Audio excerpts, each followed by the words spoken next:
วรรค์วิมานเพื่อจะทำให้การอยู่บ้านได้เกิดร่มเย็นเป็นสุขขึ้นมาในความหมายของบ้านก็ดีวัดก็ดีนั้นเป็นอย่างไรท่านผู้ฟังทั้งหลายเชื่อว่าทุกท่านคงจะรู้ดีว่าบ้านและวัดมันมีความสำคัญอย่างยิ่งมีความสำคัญอย่างมากแล้วก็เป็นสิ่งที่เราขาดกันไม่ได้เพราะถือว่าเป็นสิ่งทุกอย่างของชีวิตของพวกเราถ้าคนไหนที่อยากจะมี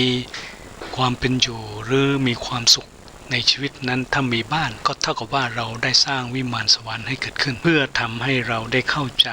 ในเรื่องของคำว่าบ้านแล้วจะทำให้เราได้เห็นในบ้านแล้วก็จะทำให้บ้านนั้นเป็นสิ่งที่ถือว่าสำคัญเพราะบ้านเป็นปฐมฤกษ์ของชีวิตเพราะบ้านนั้นเป็นปฐมความสุขของชีวิตเพราะบ้านนั้นเป็นสิ่งที่จะทำให้เริ่มความรุ่งเรืองก้าวหน้าของชีวิตบ้านจะเป็นห้างสรรพสินค้าบ้านจะเป็นสถานที่ที่ถือว่าเป็นแหล่งการศึกษาบ้านจะเป็นแหล่งในการพัฒนาเรื่องของวิชาการเรื่องของวิชาความรู้บ้านจะพัฒนาฝีมือคือนี่ล้วนแล้วแต่เป็นความหมายของบ้านทีนี้บ้านนั้นมีอะไรที่สำคัญบ้างก็อยากจะให้เราท่านทั้งหลายได้มาเข้าใจว่าบ้านเนี่ยถ้าเราจะดูให้ดีอุปกรณ์ที่สำคัญที่รวมกันอยู่ในบ้านถ้าเกิดว่าไม่มีอุปกรณ์ดังต่อไปนี้แล้วบ้านจะไม่เป็นบ้านตึกจะไม่เป็นตึกอาคารจะไม่เป็นอาคารโรงงานที่ใหญ่โตสูงก็ไม่สามารถจะตั้งตระหง่านสวยสง่าขึ้นมาได้อุปกรณ์ที่สำคัญของบ้านนั้นมี4ประการนะ4ประการเพราะถือว่า4ประการนี้แหละเป็นสิ่งที่สำคัญในการจะทำให้บ้านเป็นบ้านจะทำให้สวรรค์วิมานที่เราต้องการอยากจะให้ชีวิตอยากจะมีที่อยู่อาศัยของชีวิตให้เป็นสิ่งที่สงบเย็นที่สุดในชีวิตซึ่งสิ่งที่สำคัญ4ประการนั้นก็ถือว่าเป็นสิ่งที่ประกอบไปด้วย1คือเสา2คือหลังคา3คือฝา4ก็คือพื้นนะนี่คือสิ่งที่เป็นอุปกรณ์ที่สำคัญมากๆของบ้านถ้าเกิดว่าเราไม่มีเสาหลังคาฝาและพื้นแล้วเนี่ยบ้านจะไม่กลายเป็นบ้านโรงงานจะไม่กลายเป็นโรงงานอาคารจะไม่กลายเป็นอาคารถ้าหากว่าจะขาดเสาก็ดีขาดหลังคาก็ดีขาดฝาและขาดพื้นก็ดีก็ถือว่าไม่สามารถจะเป็นบ้านไม่สามารถจะทำให้เป็นสวรรค์วิมานของตัวเราเองได้อะไรก็มีไม่ได้อาศัยกันไม่ได้ถ้าหากว่าขาดหลังคาขาดพื้นหรือขาดเสาเพราะว่าเมื่อมีฝนฟ้าตกลงมาก็จะเป็นอันตรายก็จะทำให้เรานั้นเปียกปอนทำให้เรานอนไม่ได้เวลาที่แดดออกมาก็จะทำให้ร้อนอบอ้าวถ้าหากว่าขาดฟ้าก็ดีขาดหลังคาก็ตามก็ถือว่านี่แหละคืออุปกรณ์ที่สำคัญของบ้านที่เราอยู่อาศัยเพราะจะได้เอาไว้ป้องกันลมแดดน้ำฝนรวมจนถึงสิ่งที่มันเป็นอื่นๆในการที่จะทำให้เป็นอันตรายกับชีวิตของเราก็จำเป็นที่ต้องมีทั้งเสาบ้านมีทั้งหลังคาบ้านมีทั้งฝารอบบ้านมีทั้งพื้นที่เราจะใช้เป็นที่ตั้งที่นั่งที่นอนของเรานะนี่แหละเขาเรียกว่าเป็นบ้านและเป็นสิ่งที่จะทำให้เราทุกคนนั้นมีความสุขเกิดขึ้นมาได้บ้านนั้นนะบ้านนั้นเนี่ยก็ถือว่าเป็นสิ่งที่เราท่านทั้งหลายได้คุ้นได้เข้าใจได้อยู่อาศัยตั้งแต่เราอยู่ในครรภ์ของแม่จนกระทั่งได้คลอดออกมาแล้วอยู่รอดมาเป็นมนุษย์อุปกรณ์นี้นะอุปกรณ์นี้ก็ถือว่าเป็นสิ่งที่สามารถสร้างให้ชีวิตของเราเนี่ยมีความเป็นอยู่ที่ดีมีความเป็นอยู่ที่เป็นความสุขมีความเป็นอยู่ที่จะทำให้เกิดความเจริญรุ่งเรืองก้าวหน้าขึ้นไปได้นี่แหละเขารู้ว่าสิ่งที่สำคัญที่บ้านขาดไม่ได้ซึ่งในความหมายนะในความหมายของแต่ละส่วนแต่ละอย่างที่กล่าวไปนั้นเนี่ย ก็สามารถจะทำให้เรามามีข้อคิดที่เป็นหลักธรรมะในเกี่ยวกับเรื่องของบ้านเกี่ยวกับเรื่องของบ้านว่าจะทำยังไงจะทำให้บ้านเป็นสถานที่ที่มั่นคง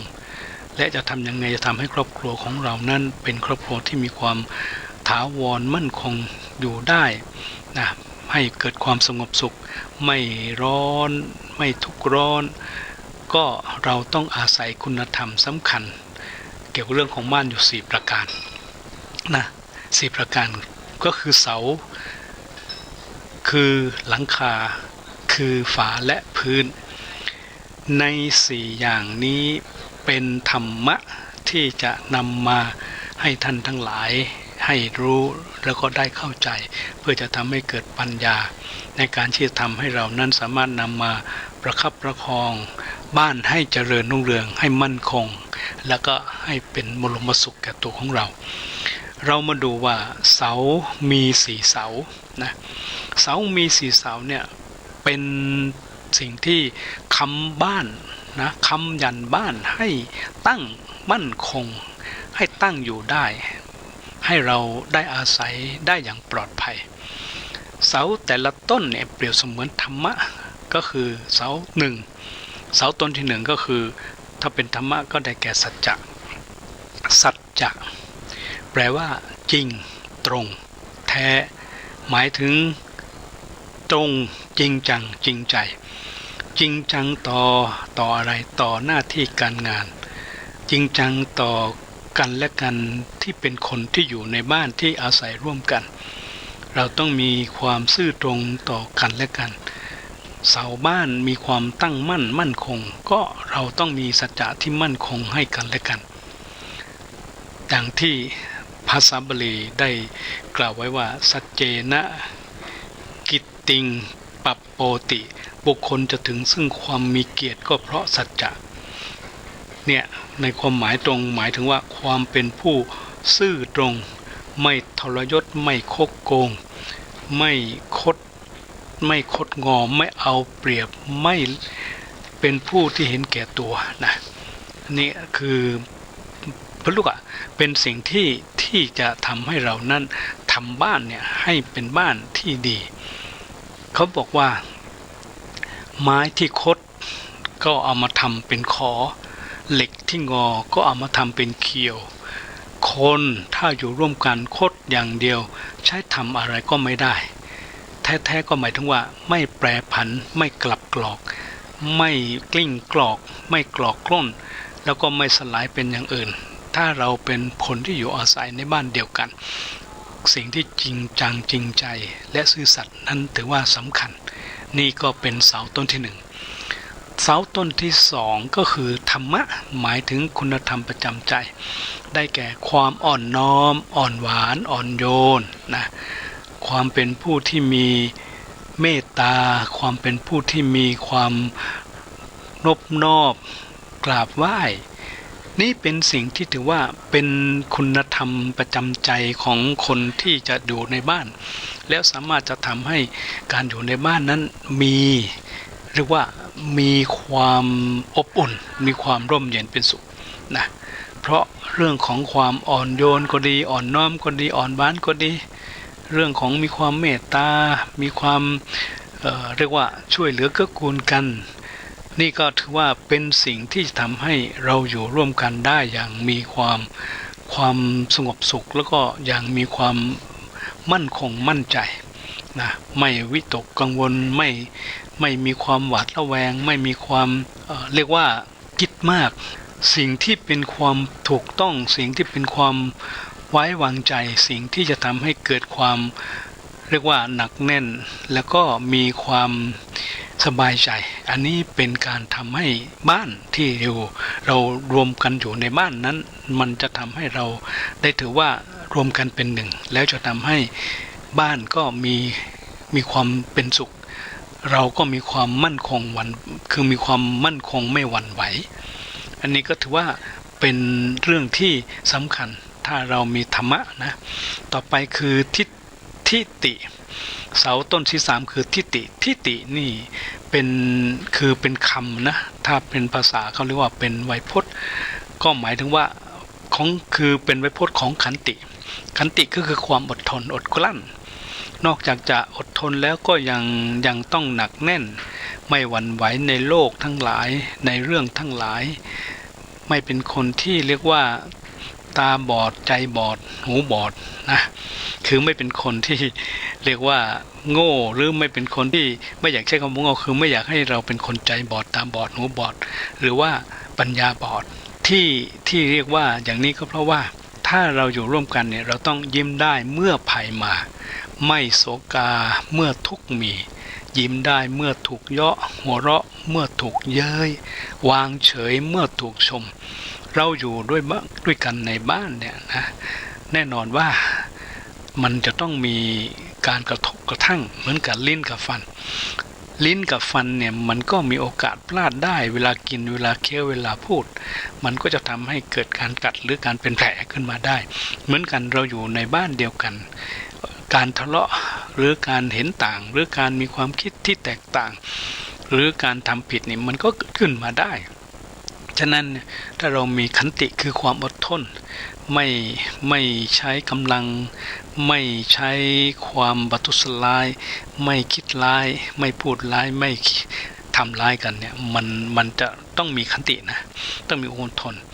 คุณธรรมข้อนี้นี่นอกจากจะแปลว่าหนักแน่นแล้วจะต้องแปลว่าความเพียรด้วยเพราะว่าเวลาที่เราเห็นต้นเสาที่มันค้ำยันบ้านเนี่ยแสดงว่าถ้ามันไม่หนักแน่นเนี่ยมันก็คงจะทำให้ไม่สามารถจะมีอายุยืนยาวสำหรับบ้านที่ตั้งอยู่นานได้นะโดยเหตุนี้เสาต้นนี้ก็เป็นเรื่องของความอดทนก็ถือว่าเป็นสิ่งที่เราจะต้องในฐานะที่เป็นคนที่อยู่อาศัยหลักเรื่องของความอดทนเนี่ยนะเป็นหลักธรรมะที่แสดงไว้หลายประการเช่นธรรมะอันเป็นเหตุให้ลุกขึ้นไม่วางเฉยหรือไม่ปล่อยปละละเลยเวลาที่เราอยู่ในบ้านเราก็ต้องมีการช่วยกันทำอะไรเขาบอกว่าช่วยกันดูแลทำความสะอาดปัดกวาดเช็ดถูช่วยกันในการบูรณะซ่อมแซมช่วยในการที่จะทำให้บ้านมันเป็นสวรรค์บ้านมันเป็นที่มีความมั่นคงบ้านมันสามารถทำให้เป็นประโยชน์สามารถประกอบธุรกิจก็ได้ประกอบเรื่องของห้างร้านก็ได้เรื่องของกิจการงานก็ได้เรื่องของคือทำได้ในหลายๆอย่างในหลายๆอย่างฉะนั้นเนี่ยเรื่องของขันตินี่เป็นสิ่งที่สำคัญความอดทนนี่เป็นเรื่องที่สำคัญก็มีธรรมะที่เกี่ยวข้องกับเรื่องความอดทนไว้อยู่หลายข้อเช่นทำอันเป็นเหตุให้อาจหารอดทนอดกลั้นชื่อว่าอุตสาหะนะอุตสาหะทำอันเป็นเหตุให้ลุกขึ้นไม่วางเฉยหรือปล่อยปละละเลยไม่เพิกเฉยเวลาจะทำให้บ้านสะอาดเวลาทำบ้านให้มันมีความมั่นคงถาวรเรียกว่าอุทธานะทำอันเป็นเหตุให้มั่นคงอยู่ได้นานเรียกว่าทิฏฐิคือความมั่นคงตั้งมั่นนะทำอันเป็นเหตุให้ไม่หยุดจอดไม่ถอดใจชื่อว่าอัตถิตินะไม่ถอดใจเวลาที่มีการงานหนักมีความท้อแท้มีความหดหู่ก็คือไม่ท้อไม่ถอยทำอันเป็นเหตุให้ขนขวายไม่นิ่งดูได้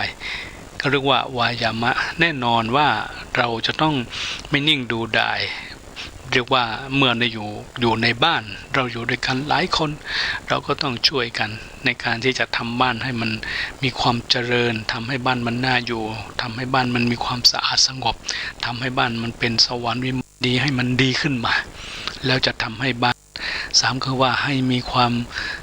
สงสารให้มีการช่วยเหลือเกื้อกูลนะสี่ก็คือว่าให้เรามีน้ำจิตน้ำใจนะให้มีน้ำจิตน้ำใจแล้วก็ให้เป็นคนที่มีความเสียสละให้เป็นคนที่มีความให้อภัยให้รู้จักการที่จะเรียกว่าทำในสิ่งที่จะก่อให้เกิดสิ่งที่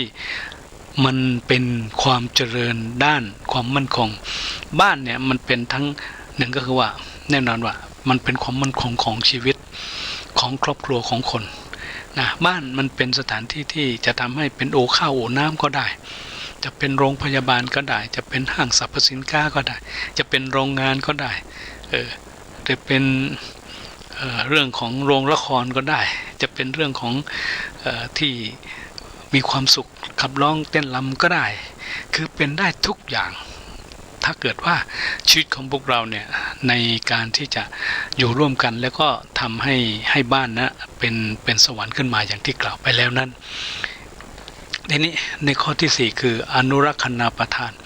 อนุรักษณประทานก็คือว่ารักษาความดีงามนั้นเอาไว้ความดีงามไม่ว่าจะเป็นพ่อบ้านแม่บ้านหรือจะเป็นลูกบ้านที่เป็นความดีงามจะเป็นความรักความสามัคคีความเสียสละความเอ็นดูหรือความสะอาดหรือความมั่นคงหรือความเจริญอะไรที่อยู่ในบ้านเราต้องรักษาไว้นะจะเป็นต้นไม้ป่าไม้จะเป็นเรื่องของความสะอาดก็รักษาให้มันสะอาดความมั่นคงเวลาที่จะมีอะไรจะเป็นเรื่องของไฟเรื่องของน้ำก็รักษาทำให้มันดีทำให้มันมั่นคงฉะนั้นเรื่องของการรักษาสิ่งที่ดีเอาไว้เนี่ยแหละมันจะทำให้เกิดความมั่นคงนะในด้านของการที่จะทำให้เราอยู่อาศัยฉะนั้นข้อที่4นี้ก็ถือว่าเป็นสิ่งที่อยากจะให้เรานั้นได้ตั้งใจเขาบอกว่า4ข้อนั้นเป็นเรื่องของความเพียรในทางที่ชอบเพียรในทางที่จะทำให้เกิดสวรรค์วิมานที่บ้านและจะทำให้คนที่อยู่ในบ้านก็เป็นเสมือนเทวดาและนางฟ้าก็จะมีแต่ความสุขสันต์บันเทิงนะเนี่ยความชอบใน4ประการคือว่า1เพียรระวังอะไรที่มันไม่ดีอย่าให้มันเข้ามาอะไรที่มันเกิดความทุกข์ก็อย่าเอาเข้ามา2เพียรกำจัดอะไรที่มันเป็นปัญหาเป็นความทุกข์เป็นไฟหรือเป็นอุปสรรคใดๆก็แก้ไขดับให้มันหมดไปเพียรสร้างสรรค์ก็คือว่าอะไรที่เป็นบุญเป็นกุศลอะไรที่มันเป็นความเจริญรุ่งเรืองก้าวหน้าอะไรจะเป็นความสุขเวลากินเวลาหลับเวลานอนเวลายืนเวลานั่งมันทำให้เกิดความสุขแล้วก็ต้องสร้างมันขึ้นมานะต้องทำมันขึ้นมาแล้วก็เพียรในการสืบสานแน่นอนว่าคนที่เขาเกิดมาก่อนเขาได้สร้างสิ่งที่มันเป็นความสุขสิ่งที่ทำให้บ้านเกิดความเจริญมั่นคงสิ่งที่ทำให้บ้านที่เราอยู่อาศัยมันคือวิมานและเป็นสวรรค์ของเราเราก็ต้องรักษาสิ่งนั้นเอาไว้ให้บ้านมันเป็นสวรรค์นะนี่เขาเรียกว่าเป็นการเพียรที่ชอบเป็นการเพียรที่ประเสริฐเป็นการเพียรที่จะก่อให้เกิดอะไรเกิดความสุขความเจริญได้พ้นจากสรรพทุกข์สรรพโรคสรรพภัยแล้วก็อุปัฏฐวอันตรายอันจะเกิดขึ้นที่บ้านมันก็จะไม่มีนี่ก็ถือว่าเป็นเรื่องที่สำคัญทีนี้ข้อที่ว่าโดยวิริยะหมายถึงความกล้าความขยันความกล้าความหมั่นขยันเนี่ยเป็นความกล้าเราอยู่ที่บ้านคนอยู่บ้านต้องกล้าในที่นี้หมายถึงว่ากล้าที่จะกระทำความดีกล้าที่จะไม่ทำความชั่วคือไม่ทำความชั่วเราไม่กล้าเราจะไม่ทำนะด้วยอำนาจอะไรก็แล้วแต่ฉะนั้นความกล้าในการทำความดีเป็นสิ่งที่ประเสริฐเราจะไม่กล้าทำชั่วนะเพราะมันเป็นสิ่งที่อัปมงคลหลักธรรมที่จะช่วยทำหลักธรรมที่จะช่วยนำในความกล้าก็คือความละอายหิริโอตปะความเกรงกลัวฉะนั้นถ้าเรามีหิริความละอายอะไรที่มันชั่วในบ้านเราไม่ทำแล้วก็โอตปะความเกรงกลัวอะไรที่จะเป็นบาปแก่คนหรือเกิดความทุกข์แก่คนในบ้านเราก็จะไม่ทำอันนี้เขาเรียกว่าเป็นความกล้าที่นี่ความขยันเนี่ยความขยันหมายถึงความเข้มแข็งอดทนหนักก็เอาเบาก็สู้ไม่หลบไม่เลี่ยงไม่หนีไม่เกี่ยงไม่กลัวคือถ้าเราเนาะการงานก็ดีไม่ว่าจะการงานอะไรในบ้านนะเราก็ต้องสู้เราต้องอดทนนะหนักก็เอาเบาก็สู้ไม่ต้องไปหลบไม่ต้องไปเลี่ยงไม่ต้องไปเกี่ยงไม่ต้องไปกลัวเพราะมันจะทำให้บ้านไม่น่าอยู่ถ้าเราไปกลัวแต่ถ้าเราไม่กลัวบ้านจะทำให้เป็นที่น่าอยู่ของชีวิตของทุกคนนะอันนี้ก็ถือว่าเป็นเรื่องของความขยันทีนี้ต่อไปหมั่นในที่นี้หมายว่าจะต้องเป็นคนที่มีอะไรคือมันก็คือทำบ่อยๆทำเป็นกิจวัตรประจำวันทำเป็นนิสัยในเรื่องของการเช่นปัดกวาดเช็ดถูก็ดีรดน้ำต้นไม้ก็ดีหรือบำรุงรักษาบ้านไม่ว่าจะเป็นเสาเป็นหลังคาเป็นฝาเป็นพื้นถ้ามันจะชำรุดถ้ามันจะมีแตกหักอะไรแล้วก็ต้องดูแลนะต้องบำรุงรักษามัน อันนี้เขาเรียกว่าเป็นเรื่องของความหมั่นขยันเพราะความหมั่นขยันนี่แหละมันจะทำให้เราเนี่ยเป็นผู้ที่สุขภาพก็ดีจิตใจก็เบิกบานทำให้ความเป็นอยู่ทำให้สิ่งต่างๆมันก็จะเรียกว่าเกิดขึ้นนะเกิดขึ้นให้เราได้กินได้ใช้ให้เราได้อาศัยเนี่ยด้วยความขยันหมั่นเพียรด้วยความหมั่นนะความต่อไปคือความเพียรในที่นี้ก็เป็นเรื่องที่เรียกว่าเรานั้นต้องเป็นคนที่ได้เขาเรียกว่ามีการปฏิบัติอย่างต่อเนื่องอยู่สม่ำเสมอไม่ว่าจะเป็นในด้านเกี่ยวกับการที่จะดูแลรักษาความสะอาดก็ดีไม่ว่าจะเป็นในด้านเกี่ยวกับการทำให้บ้านร่มเย็นเป็นสุขปลูกต้นไม้ลดต้นไม้ก็ดีหรือการที่จะได้เพียรในการจะทำให้บ้านมันน่าอยู่นะน่าอยู่แล้วก็ปลอดภัยแล้วก็ต้องมีความขยันหมั่นเพียรอย่างนั้นอันนั้นคือเรื่องของเสาที่เรียกว่าเป็นเสาที่3ทีนี้เสาที่4นะเสาที่4ก็คือว่าจาคะได้แก่ความเสียสละรู้จักเฉลี่ยสุขคือต้องเฉลี่ยสุขไม่กระจุกความสบายด้วยการมีน้ำใจหมายถึงว่าการเฉลี่ยสุขไม่กระจุกความสบายด้วยการมีน้ำจิตน้ำใจให้ปันให้แบ่งปันอันเป็นเหตุให้เป็นการผูกพันนะไว้ซึ่งกันและกันในครอบครัวในยามสุขและในยามที่ทุกข์แน่นอนว่าเราก็ต้องแบ่งปันให้และมีน้ำใจน้ำขวดน้ำที่หลั่งออกจากใจน้ำที่หลั่งออกมาจากใจน่ะมันเป็นน้ำแห่งความเมตตากรุณาธรรมเกิดขึ้นเองไม่ได้ไม่มีใครบังคับนะคือเกิดขึ้นเองโดยที่ไม่มีใครบังคับแล้วมันจะประเสริฐและมันจะดีอย่างที่ปราชญ์ท่านประพันธ์เรื่องของน้ำใจเอาไว้ว่าอันความกรุณาปราณีจะมีใครบังคับก็หาไม่หลั่งมาเองเหมือนฝนอันชื่นใจจากฟากฟ้าสุราลัยสู่แดนดินหรืออีกบทหนึ่งท่านก็บอกว่าน้ำพักจงรักสัตย์ซื่อ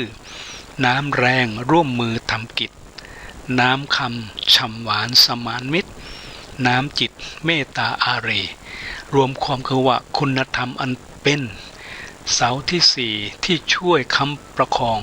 ไม่ให้บ้านสุดเซล้มท่านผูกคำให้จำง่ายๆเป็น4ประการคือใจหนักรักพอขอให้และใช้เป็นอันนี้คือเสา4ต้นนะเรามาดูเนาะที่บอกว่าใจหนักได้แก่มีธรรมะและขันติก็คือว่ามีความข่มใจอดใจและก็มีความอดทนหนักแน่นไม่หวั่นไหวนี่คือใจหนักรักพอก็คือว่าให้มีสัจจะให้มีฉันทะคือมีความจริงจังมีความพอใจมีความรักใคร่นี่ก็เป็นเรื่องของการรักพอขอให้ได้แก่จาคะและฐานะความเป็นผู้ไม่ตระหนี่ดังคำที่ว่าการให้เป็นยารักตระหนี่นั้นนักเป็นยาชังการที่เราทั้งหลายได้รักกันต้องให้ไม่เก็บนะแล้วจะทำให้เจ็บด้วยกันทั้งอยู่และผู้ไม่อยู่อันนี้ก็คือขอให้ใช้เป็นก็ได้แก่เลือกและตั้งบุคคลผู้เหมาะสมเข้ามาดูแลหรือเป็นหัวหน้าหรือเป็นพี่หรือเป็นผู้ที่จะเป็นผู้นำนะจะเป็นพ่อบ้านแม่บ้านนะในบ้านในครัวเอาง่ายๆว่าในครัวฉะนั้นเราทั้งหลายเนี่ยต้องมีคนในการที่จะมา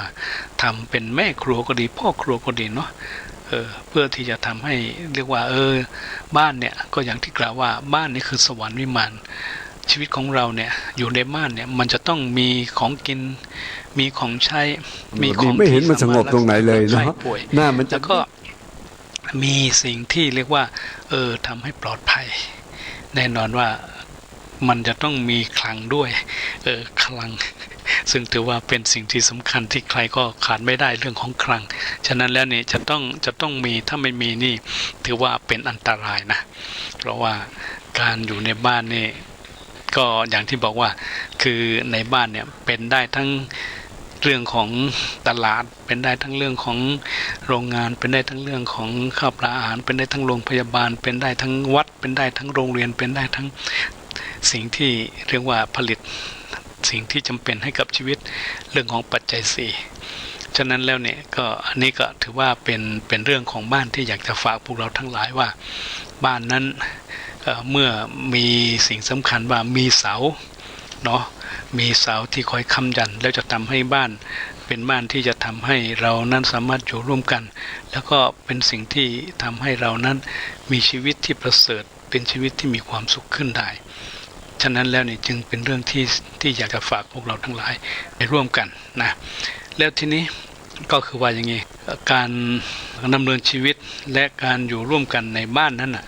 จะทำให้มีความสุขหรือจะทำให้เกิดความทุกข์สิ่งสำคัญก็คือว่าเราทั้งหลายปรารถนาทำให้ความสุขเนาะดังนั้นก็บอกว่าถ้าจะพูดถึงความสุขสิ่งที่จะทำให้เห็นได้ง่ายก็คือให้เอาน้ำมาเป็นแบบอย่างให้เอาน้ำมาเป็นแบบอย่างเพราะน้ำมีคุณสมบัติพิเศษ4ประการคือ 1. น้ำปกติชุ่มเย็นปกติของน้ำนี่มีความชุ่มเย็น 2. น้ำร่วมกันเป็นหนึ่งเดียว 3. น้ำมีความเที่ยงธรรมและ 4. น้ำพร้อมตัวเข้ากับภาชนะได้ทุกรูปแบบคุณสมบัติทั้ง4ประการนี้เมื่อแปลเป็นคุณธรรมก็จะเห็นได้ว่าชุ่มเย็นก็ได้แก่เมตตาก็คือความปรารถนาสุขที่มีต่อกันและกันอยู่ร่วมกันในบ้านแล้วก็รักกันเหมือนพี่เหมือนน้องรักกันเหมือนมิตรดังพระสิทธิ์ที่ว่าโลกโสภีเพราะมีความเมตตาโลกโสภาเพราะเมตตาคำจุนอีกบุญหนึ่งบอกว่าโรคจะโสภีเพราะมีเมตตาโรคจะโสภาเพราะเมตตาเกื้อกูลอันนี้ก็ถือว่าเป็นความชุ่มรวมตัวก็ได้แก่ความรักความสามัคคีบ้านคนที่อยู่ในบ้านถ้าเรามีความรักสามัคคีนะก็ว่าจะทำให้มีความเข้มแข็งจะทำให้มีความร่มเย็นจะทำให้มีความสุขจะเอาไม้เข้าไปคือจะเอาทำอะไรที่มันเป็นอันตรายก็ไม่ได้นะฉะนั้นถ้าสามัคคีกันภัยที่จะไปเผาไปพลานหรือสิ่งที่จะไปทำให้เป็นความอันตรายเกิดขึ้นก็ไม่มีถ้าเรามีความสามัคคีในบ้านนะ3เที่ยงธรรมก็คือว่าเราอยู่ด้วยกันเนี่ยเราต้องไม่มีความลำเอียงเราจะต้องเป็นคนที่ไม่เอาเปรียบคนเราต้องเป็นคนที่ไม่เห็นแก่ตัวคือต้องมีความเที่ยงธรรมมีความเสมอภาค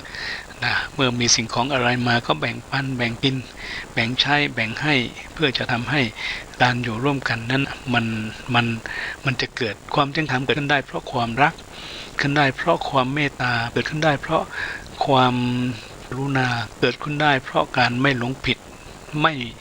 ม่เกิดความชั่วนี่แหละคือการเที่ยงธรรม4ฟอร์มตัวได้แก่ความไม่แข็งกระด้างปราศจากภัยคือไม่ปราศจากทิฏฐิมานะไม่ค้าค้านไม่เอาชนะกันไม่มีทิฏฐิไม่เห็นคือไม่ถือตนไม่ตัวเพราะมันจะทำให้เกิดสิ่งที่เป็นอันตรายมันก็จะเกิดแต่สิ่งที่เป็นความลำบากมันก็จะทำให้เกิดแต่สิ่งที่เป็นความทุกข์แล้วก็จะทำให้เกิดอันตรายอย่างมากมันก็จะเป็นสิ่งที่ไม่ดีเลยอันนี้ก็ถือว่าการอยู่ร่วมกันเนี่ยถึงอยากให้เราทั้งหลายว่าเราต้องมีการฟอร์มให้อยู่ในระเบียบก็ดีในวัฒนธรรมก็ดี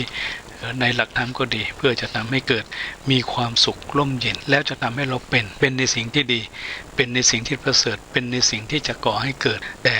ความรุ่งเรืองก่อให้เกิดแต่ความสุขก่อให้เกิดแต่ความปลอดภัยนี่คือเรื่องของเสานะ4เสาเรื่องของเสา4เสาที่อยู่ในบ้านก็อยากจะฝากท่านทั้งหลายเนี่ยได้ไปคิดดูที่ว่ามันใช่ไหมมันดีไหมมันมีไหมนะแล้วจะทำให้จริงๆแล้วตรงเนี้ยมันเกิดมีและเกิดได้เกิดสำคัญจริงๆเราสามารถที่จะมาช่วยเหลือกันได้แล้วจะทำให้เกิดพลังขึ้นมาได้ในการอยู่ที่บ้านของเรานะทีนี้เรามาดูว่าในเรื่องของหลังคาก็ดีหลังคานี่เปรียบเสมือนอะไรคานี่ก็เปรียบเสมือนว่าเราทุกคนที่อยู่นะถ้าเกิดว่าเราจะทำให้มีความปลอดภัยจะทำให้เราไม่มีอันตรายจากแดดจากฝนจากน้ำจากลมเนาะจากแดดจากฝนจากน้ำเนี่ยคือว่าคนทุกคนเนี่ยนะถ้าเป็นหลังคาเนี่ยจะต้องเป็นคนที่มีในด้านของการเรียกว่า เป็นผู้ที่ให้มีความเสียสละนะทุกคนต้องเสียสละด้วยเหลือเกื้อกูลก็คือว่าเราจะต้องเป็นคนที่มีความอดทนนะอดทนเพราะว่าต้องเจอฝนต้องเจอแดดเจอร้อนนะต้องอดทนหลังคานี่เป็นสมมติว่าถ้าไม่มีกลมหลังคาก็จะหลุจะพังจะแตกจะหักจะบุบสลายไปคนอยู่ในบ้านก็เหมือนกันทุกคนก็คือว่าต้องอดทนช่วยเหลือกันต้องอดทนในการจะสร้างบ้านให้เป็นสวรรค์ต้องอดทนนะต่ออดทนแล้วเนี่ยก็คือว่า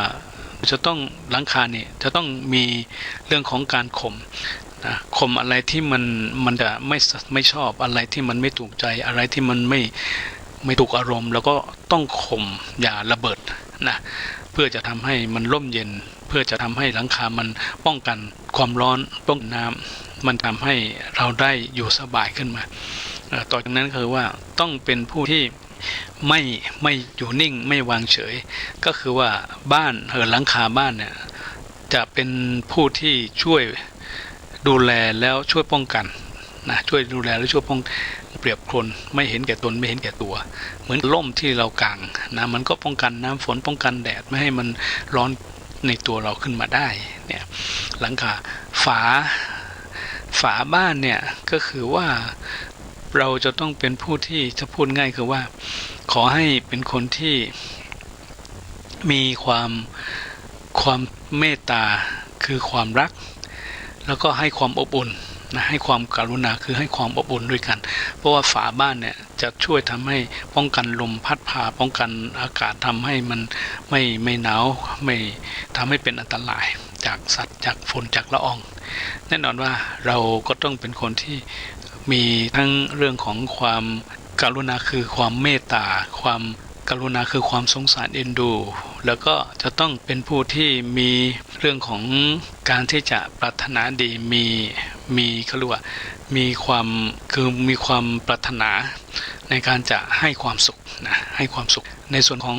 พื้นนี่ก็คือว่าเราจะต้องเป็นที่เหมือนกับว่ารองรับในสิ่งที่ต้องมีของทับมีของหนักเราจะอยู่ให้ได้เนี่ยการที่จะทำให้เรามีความสำเร็จขึ้นมาหรือมีความสุขหรือสามารถรองรับกับสิ่งที่มันเป็นของหนักก็ดีหรือของที่มันจะทำให้ไปวางไปทับดีหลักธรรมที่สำคัญคือว่าจะต้องมีขันติสองก็ต้องมีสุรจขันติก็คือว่าต้องอดทนรองรับอดทนกับสิ่งที่มันเกิดขึ้นไม่ว่าจะเป็นอะไรไม่ชอบใจหรือมีอะไรที่มันรู้สึกไม่สบายใจหรือมีปัญหาอะไรเราก็ต้องอดทนนะไม่เอาชนะกันแต่ให้อยู่ด้วยกันอย่างความรักนะแล้วก็จะต้องมีความสำรวมระวังจะต้องมีความนอบน้อมก็เป็นคนที่มีความนอบน้อมกราบไหว้หรือรู้จักไหว้รู้จักมีการยอมรับนะเพื่อจะทำให้เราสามารถจะทำให้การอยู่ร่วมกันเนี่ยในบ้านเนี่ยมันก็จะก่อแต่เกิดความสุขขึ้นมานี่คือพื้นฉะนั้นแล้วเนี่ยในส่วนนี้ก็จะเป็นสิ่งที่อยากจะให้เราท่านทั้งหลายเนี่ยได้คบได้คิดดูเนาะแล้วจะทำให้ได้เข้าใจว่าอ๋อจริงๆแล้วเนี่ยมันมีความสำคัญมากมายขนาดนี้เลยเอาละทีนี้เรามาดูเรื่องของอีกสิ่งหนึ่งซึ่งจะทำให้ไม่สำคัญหย่อนไปกว่าเรื่องของบ้านนั่นคือเรื่องของคำว่าวัดในบ้านเนี่ยมีถ้าคนโบราณเขาจะถือไว้เขาบอกว่าในบ้านนี้ต้องมีห้องพระนะมีห้องพระสักหนึ่งห้องซึ่งก็เหมือนกับว่ายกวัดมาไว้ที่บ้านเพื่อจะให้วัดมาอยู่บ้านเราก็ทำบ้านให้เป็นวัดทีนี้ถ้าจะพูดถึงเรื่องของวัดแล้วเนี่ยโดยความเข้าใจของพวกเราทั้งหลายเรามักจะมองไปที่ว่าวัดจะต้องมีเจดีย์มีโบสถ์มีวิหารมีกุฏิจะต้องมีพระพุทธรูปจะต้องมีพระเนรต้องมีผู้อยู่อาศัยใช่แต่ว่าถ้าเรายกบ้านมาไว้คือเอาบ้านเป็นวัดแล้วก็ยกวัดมาไว้ในบ้านเนี่ยวัดก็เป็นสถานที่ที่ถือว่าเป็นเรื่องของสถานที่ด้านเกี่ยวกับการทำกุศลทำบุญเรื่องของการทำในสิ่งที่เป็นการปฏิบัติเป็นการบำเพ็ญเป็นการรักษา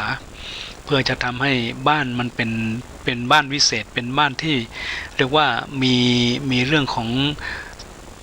องความศักดิ์สิทธิ์เกิดขึ้นนะมีเรื่องของความศักดิ์สิทธิ์เกิดขึ้นทีนี้ถามว่าแล้ว เราจะทำบ้านให้เป็นวัดง่ายๆเลยทำยังไงก็คือว่าอย่างนี้ดิการทำบ้านให้เป็นวัดนี่ไม่ยากอะไรก็คือทำบุญให้เกิดขึ้นให้เป็นมงคลขึ้นในบ้านมงคลยังไงก็คือว่าบุญที่เกิดจากการฟังนี่มันจะเข้าทางหูบุญที่เกิดจากการดูจะเข้าทางตาบุญที่เกิดจากการภาวนานี่มันจะเข้าทางใจบุญกราบนี่หรือว่าบุญกราบบุญไหว้บุญถวายบุญสร้างบุญทำมันจะเกิดขึ้นจากฝ่ามือสองข้างของตัวเราที่ว่าวัดเป็นแหล่งที่ทำบุญตรงนี้ก็คือว่าเราอยู่ด้วยกันเนี่ยเอาเป็นว่าสิ่งที่จะพูดจะคุยกันเนี่ยขอให้พูดด้วยบุญได้ไหมพูดแล้วทำให้มันมีความสงบคือมีความมีสาระแล้วพูดแบบสร้างสรรค์ก็ถือว่าเป็นบุญนะพูดดีนี่เป็นบุญนะเพราะว่าเราตื่นนอนหรือไม่ตื่นนอนเราอยู่ด้วยกันเราจะต้องได้คือได้มีเสียงได้ยินเสียงเข้าหูอยู่ตลอดเวลาฉะนั้นบุญที่เข้าทางหูนี่คือ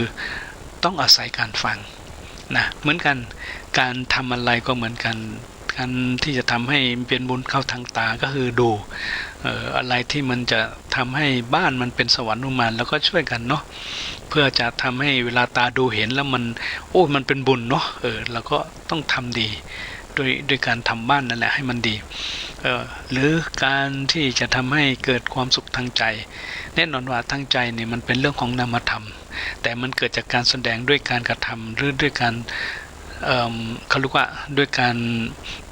ปฏิบัตินะก็คือทำใจให้สงบร่มเย็นทำใจให้มันมีความสุขสบายทำใจให้มันไม่ร้อนนะโดยการทำสมาธิภาวนาก็ได้เนี่ยแล้วก็บุญที่เกิดจากการที่เราใช้มือใช้ตัวใช้หัวใช้เท้าตรงนี้ก็คือว่าช่วยกันเสียสละออกแรงออกกายนะเพื่อจะทำให้บ้านมันก็เป็นสถานที่เป็นวัดนะมันก็จะทำให้เราสามารถจะเรียกว่าเอารูปแบบกิจวัตรที่พระที่ทำอยู่ที่วัดมาทำที่บ้านก็ถือว่าทำบ้านให้เป็นวัดแล้วก็เอาวัดมาเป็นบ้านขึ้นได้เหมือนกันอันนี้ก็ถือว่าเป็นบุญนะเป็นบุญทีนี้ในสิ่งสำคัญก็คือว่าอย่างนี้ถ้าว่าเราทั้งหลายได้ดูเนาะได้ดูว่า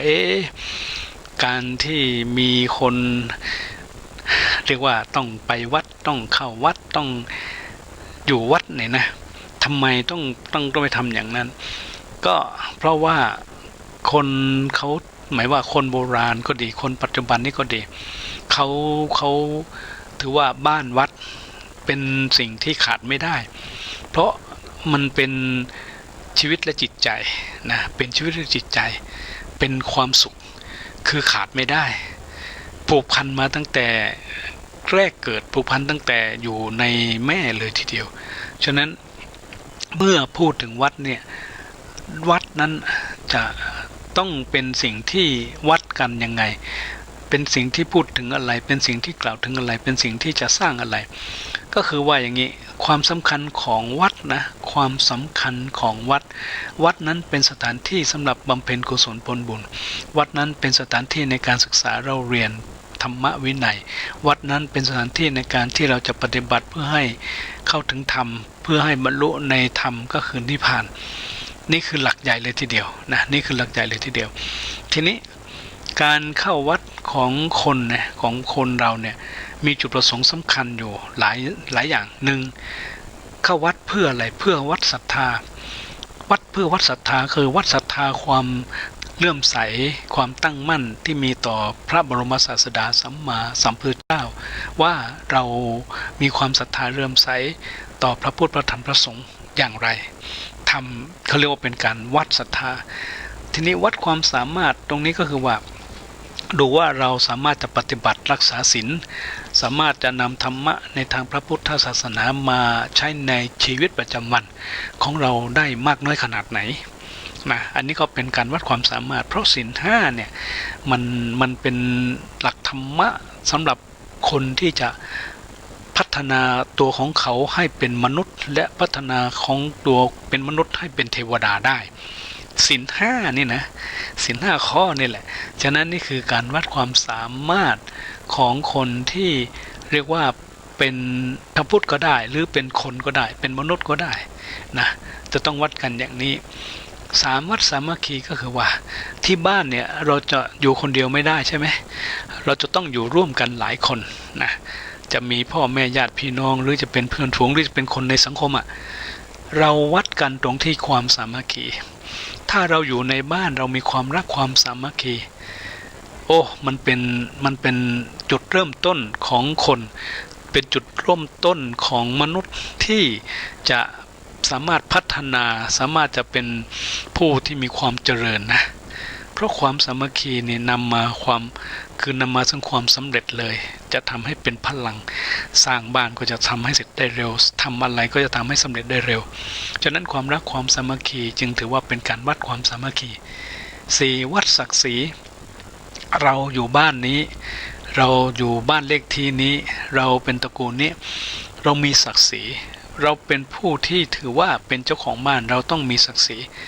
ศรีของคนอยู่ในบ้านการที่เราจะทำให้บ้านของเราเนี่ย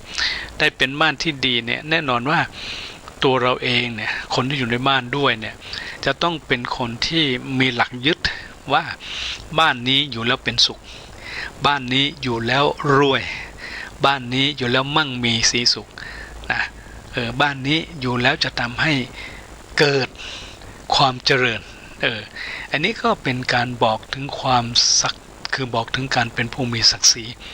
นะเป็นผู้มีศักดิ์ศรีเรามาดูว่าความมีศักดิ์ศรีของคนที่อยู่ในบ้านหรือของชาวพุทธเนี่ยเป็นอย่างไรก็บอกว่าอยู่ในบ้านถ้าเราหนึ่งก็คือว่าให้ทานนะให้ทานรักษาศีลเจริญสมาธิภาวนาด้วยถือว่าเราจะเป็นคนที่อยู่ในเกรด A มีศักดิ์ศรีสุดยอดเป็นผู้วิเศษนะอยู่ในบ้านต้องให้ทานอะไรเราก็แบ่งปันลูกให้แม่ให้พ่อให้ลูกให้หลานก็คือแบ่งปันข้าวปลาอาหารให้กันแบ่งปันความรักความอบอุ่นแบ่งปันความเสียสละแบ่งปันของกินของใช้แบ่งปันอะไรที่มันเป็นประโยชน์ให้กันก็แบ่งปันรักษาศีลก็คือว่าแน่นอนว่าเราอยู่ร่วมกันเราจะไม่ทำร้ายกันเราจะไม่ลักขโมยทรัพย์สินเงินทองของกันและกันเราจะไม่ไปดูถูกเราจะไม่ไปเหยียดหยามกันและกันเราจะไม่พูดโกหกไม่พูดเพ้อเจ้อไม่พูดหยาบไม่พูดสิ่งที่มันเป็นส่อเสียดให้กันและกันคือเราไม่พูดนะเราก็ถือว่าอันนี้ก็เป็นเรื่องการรักษาศีลเราจะไม่ทำลายสุขภาพให้กันและกันอันนี้ก็เป็นเรื่องของการรักษาศีลนะการเจริญภาวนาก็คือว่าอยู่บ้านเนี่ยเรามีการไหว้พระสวดมนต์ไหมกราบพระไหมนั่งสมาธิภาวนาแผ่เมตตาไหมนี่ก็ถือว่าถ้าทำครบทานศีลภาวนาถือว่าเราจะเป็นมนุษย์ที่จะวิเศษขึ้นไปอันนี้เป็นเกรด A เลยนะหรือ2ทานให้ศีลรักษาภาวนาไม่มีก็คือว่าแบ่งปันสิ่งของช่วยเหลือให้รักษาศีลเราไม่ฆ่ากันไม่ทำร้ายกันเราไม่ลักขโมยของกันและกันเราไม่เหยียดหยามกันเราไม่พูดโกหกกันเราไม่มีของมึนเมาให้กันและกันก็ถือว่านี่ก็เป็นผู้ที่มีศักดิ์ศรีนะแต่ว่าภาวนาเราไม่ทำตรงนี้ทำแค่2อย่างคือให้ทานแล้วก็รักษาศีลแต่การสวดมนต์ไหว้พระหรือการเจริญภาวนาเราไม่ทำตรงนี้ก็จะลดเกรดมาเป็นเกรด B หรือถ้าเกิดว่ามาเป็นเกรด C คือว่าทานนั้นให้แต่ศีลไม่รักษาภาวนานั้นไม่เจริญถ้าเป็นอย่างนี้แสดงว่าคนในบ้านนั้นก็มีอยู่ในระดับ C นะระดับ C ระดับดีก็คือว่าทานก็ไม่ให้ศีลก็ไม่รักษาภาวนาก็ไม่ทำอันนี้ก็ถือว่าเป็นคนที่อยู่ในเกรดดีก็คือว่ายังไงคือเราไม่ได้ชวนกันทำหรือไม่ได้กระทำกันในบ้านของเราฉะนั้นนั่นคือเรื่องของศักดิ์ศรีของคนที่อยู่ในบ้านนะทีนี้วัดศักดิ์สิทธิ์บ้านเนี่ยเราจะทำให้บ้านที่เราอยู่นี่มันศักดิ์ได้อย่างไรความศักดิ์สิทธิ์ของบ้านเนี่ยนะความศักดิ์สิทธิ์ของบ้านมันอยู่ที่คนนะอยู่ที่คนที่ทำทำไมถึงเป็นอย่างนั้นเพราะว่าคนที่ทำนั่นแหละจะทำให้บ้านมันศักดิ์สิทธิ์ขึ้นมาศักดิ์สิทธิ์ในด้านไหนศักดิ์สิทธิ์ทั้งในสถานที่ที่เป็นที่ปฏิบัติธรรมศักดิ์สิทธิ์ในด้านทั้งที่เป็นที่เรียนรู้หรือการให้ศึกษาหรือเป็นโรงเรียนศักดิ์สิทธิ์ในด้านของการที่ถือว่าสามารถช่วยเหลือสามารถให้ความสุขแก่คนอื่นเขาได้อันนี้เป็นเรื่องของการที่เรียกว่า เป็นบ้านศักดิ์สิทธิ์นะเราจะทำบ้านศักดิ์สิทธิ์ซึ่งส่วนมากแล้วเราจะพบจะเห็นอยู่บ่อยมากเลยเรื่องของการทำบ้านให้ศักดิ์สิทธิ์เป็นสิ่งที่เรียกว่าประเสริฐนะเป็นสิ่งที่เรียกว่าโอ้ไม่ธรรมดาฉะนั้นแล้วเนี่ยอยากจะให้เราทั้งหลายเนี่ยลองคิดนิจพิจารณาดูว่ามันศักดิ์สิทธิ์ได้จริงๆหรือเปล่านะและทีนี้อีกคำหนึ่งที่มักจะมีคนพูดบ่อยทำไมต้องพูดถึงการสวดมนต์ไหว้พระ ตรงนี้ปรากฏว่า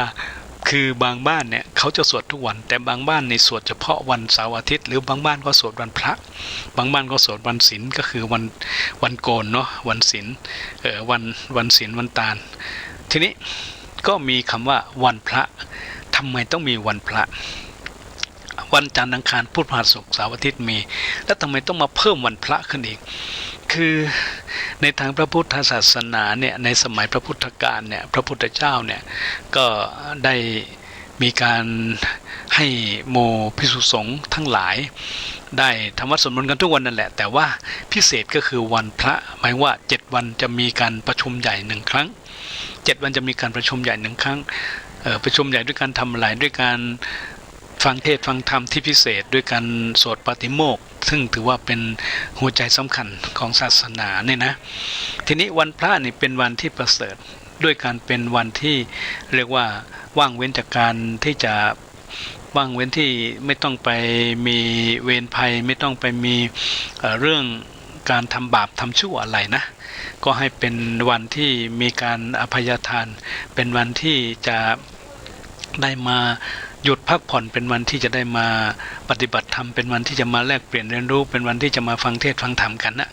ที่บ้านก็เหมือนกันนะก็วันสัก1วันนะเอาเป็นวันหยุดนะที่จะได้มาพักผ่อนมาไหว้พระสวดมนต์มานั่งสมาธิหรือมาให้พ่อให้แม่ได้อบรมหรือให้การแลกเปลี่ยนกันในการที่จะมาบรรยายธรรมหรือมาพูดสาระทำอะไรกันและกันเนี่ยก็ถือว่าทำได้อะในบ้านนะก็ถือว่าเป็นการได้มาพูดคุยว่า7วันที่ผ่านไปพวกเราทั้งหลายได้พบกับอุปสรรคปัญหาอะไรทำงานแล้วมีอุปสรรคปัญหาอะไรเจ็บให้ได้ป่วยอะไรไหมคือ7วันเนี่ยให้มาสอบถามพูดคุยถามถึงสารทุกข์สุขดิบกันแล้วก็จะได้มีอะไรใหม่ๆก็มาแบ่งกันมีอะไรที่เป็นความรู้ใหม่ก็มาช่วยมาแบ่งมาปัน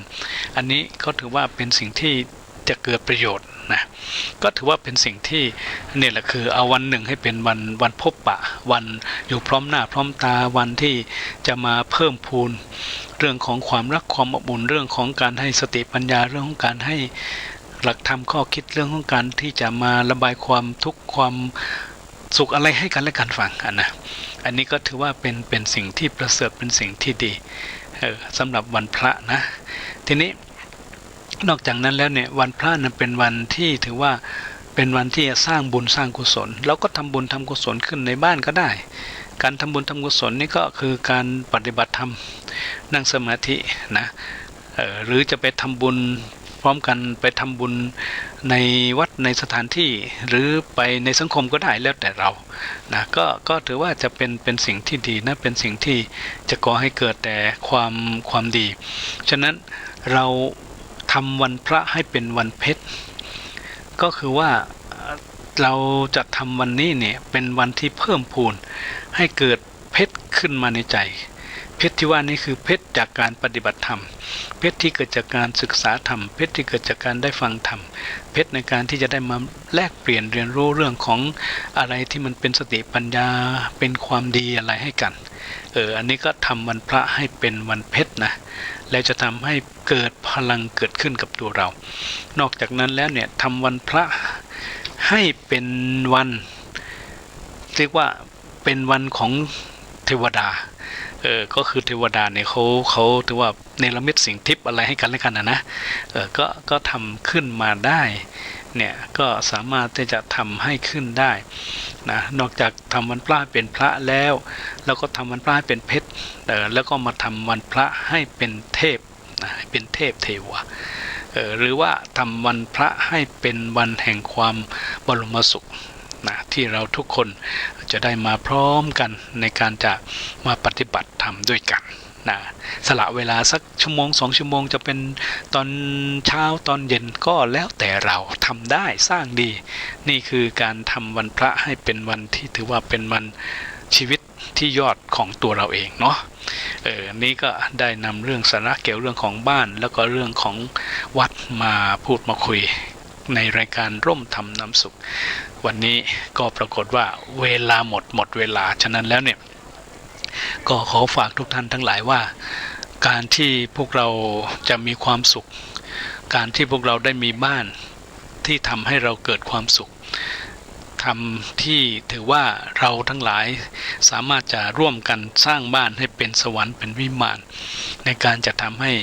พวกเราที่จะอยู่ในบ้านนั้นได้เกิดแต่บรมสุขขึ้นมาสุขที่เกิดทางกายคือมีบ้านที่อยู่อาศัยบุตรที่สุขที่เกิดทางใจก็คือว่ามีธรรมะในการที่เราจะปฏิบัติที่บ้านให้เกิดพลังนั่นแหละคือถือว่าเป็นสิ่งที่ประเสริฐสำหรับพวกเราทั้งหลายในการที่ได้ทำฉะนั้นแล้วเนี่ยก็ขอให้เรานำสารธรรมที่ได้บรรยายไปแล้วนั้นมาพินิจพิจารณาแล้วก็ปรับให้ในชีวิตของพวกเราดูนะรายการร่ม